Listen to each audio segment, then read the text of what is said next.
Hi friends, welcome to my channel. இன்றைக்கி நம்ம நண்டு கிரேவி தான் செய்ய போகிறோம். எப்படி செய்யலான்றதை வாங்க பார்க்கலாம். ஃபஸ்ட்டு தேவையான நண்டு எடுத்து நல்லா சுத்தப்படுத்திட்டு 4 அலசு அலசிட்டோம். இந்த ஆரஞ்சு கலர் பார்த்திங்கன்னா நண்டோட முட்டையாங்க, அதனால் நம்ம தூக்கி போடக்கூடாதுன்னு கடைக்காரங்க சொன்னாங்க. அப்படியே அதை யூஸ் பண்ணிக்கோங்கன்னு சொல்லிட்டாங்க. நம்ம உடையாமல் பார்த்து அலசிக்கலாம். இப்போ புளி கரைசல் எடுத்து நம்ம நல்லா கரைச்சி வச்சுருக்கோம். இந்த கரைசலோடையே நம்ம நண்டை சேர்த்துக்கலாம். கழுவுன நண்டை நம்ம கொஞ்சம் கொஞ்சமாக சேர்த்துக்கலாம் ஃப்ரெண்ட்ஸ். இந்த மாதிரி எல்லா நண்டையும் நம்ம இப்படி சேர்த்துக்குவோம் ஃப்ரெண்ட்ஸ். இதில் நம்ம எண்ணெய் கம்மியாக தான் சேர்த்து சமைக்கிறோம். இந்த மாதிரி சமைச்சு சாப்பிடும்போது நம்ம ஹெல்த்தியாக ஃபீல் பண்ணுவோம். அதே மாதிரி எல்லா வயதினரும் ஈஸியாக சாப்பிட்டுக்கலாம் ஃப்ரெண்ட்ஸ். நண்டு சூப் வச்சு சாப்பிடும்போது நாள்பட்ட சளியெல்லாம் கலைஞ்சு வருங்க. இந்த மாதிரி நீங்கள் ட்ரை பண்ணி சாப்பிட்டு பாருங்கள். தண்ணி தாங்க சேர்த்துக்க போகிறோம். தண்ணி சேர்த்த பிறகு நம்ம இதில் என்ன சேர்க்க போகிறோம்னா, நெக்ஸ்ட்டு நம்ம ஹோம்மேட் கறி மசாலா தூள் தாங்க நம்ம சேர்த்துக்கிறோம். காரத்துக்கேற்ப அவங்கவுங்க சேர்த்துக்கோங்க. நம்ம நண்டு, தண்ணி, மசாலா அது மட்டும் இப்போ நம்ம சேர்த்துருக்கோம். சேர்த்து நல்லா மிக்ஸ் பண்ணி விட்டுக்கோங்க. மிக்ஸ் பண்ணி முடித்த பிறகு நம்ம இதில் மேலாப்பில் எண்ணெய் சேர்த்துக்கலாம் ஃப்ரெண்ட்ஸ்.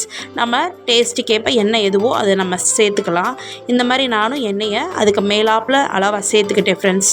இங்கிட்டு நம்ம சாப்பாடு ரெடி பண்ண போகிறோம். ஈஸியாக செய்ய போகிறோம். ஃபஸ்ட்டு தேவையான உலப்பானையை பிடிச்சி வச்சுட்டு இங்கிட்டு அரிசி தேவையான எடுத்து ஊற வச்சுட்டு அது நல்லா அலசிட்டு தண்ணியோடையே நம்ம சேர்த்துட்டு அதுக்கப்புறம் நம்ம அடுப்பு ஆன் பண்ணி நம்ம வேக வச்சா நம்மளுக்கு சூப்பராக சாப்பாடு ரெடி ஆயிரும்.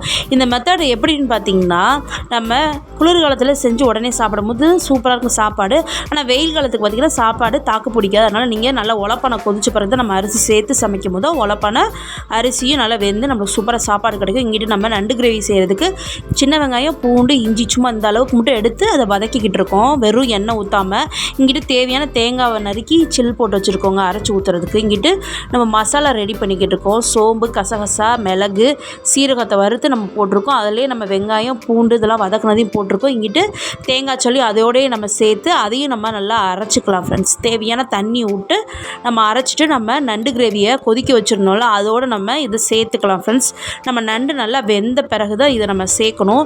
இதை சேர்த்த பிறகு நம்ம ரொம்ப நேரம் கொதிக்க வைக்கணும்னு அவசியம் கிடையாது. நம்ம எப்பயும் உள்ள நார்மலாக நம்ம தேங்காய் அரைச்சி ஊற்றினா எவ்வளோ கொதிக்குமோ அந்த அளவுக்கு நம்ம கொதிச்சாவே போதும் ஃப்ரெண்ட்ஸ்.